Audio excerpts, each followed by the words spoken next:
Wala may kuryente, kay nasunog ang amuang. Kasi nga ani, o kabalo. Nasunog siya.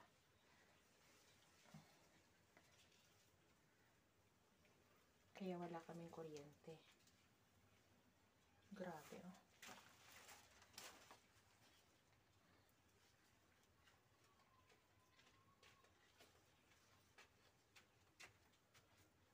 Tunaw talaga siya. Natunaw talaga.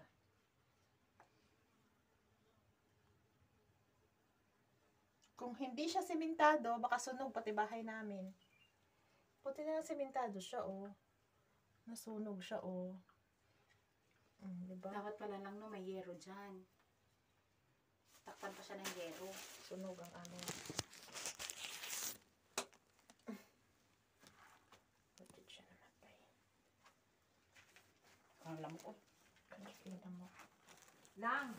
Po. Ano mo karting sa dala ng palingke? Oo, mo ingon ni Imran.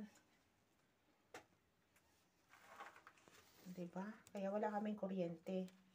Mula kahapon ng tanghali. Sa sobrang lakas ng ulan. Siguro, ito siya, tumulo yung tubig. Katulo ng tubig, nabasa yung ano, kaya nasunog. Pumutok siya. Tapos nasunog. Kaya wala kaming kuryente hanggang ngayon. Ilang tao na po yung nagpunta para tingnan siya. Pero walang nag-ayos. Ang usapan, tinignan. Tingnan lang. Oo. Hindi usapan ayusin. Ayan, oh, tingnan yung mga langga, oh. Oh, tingnan yung mga talabs. Oh, diba? Kaya wala kaming kuryente.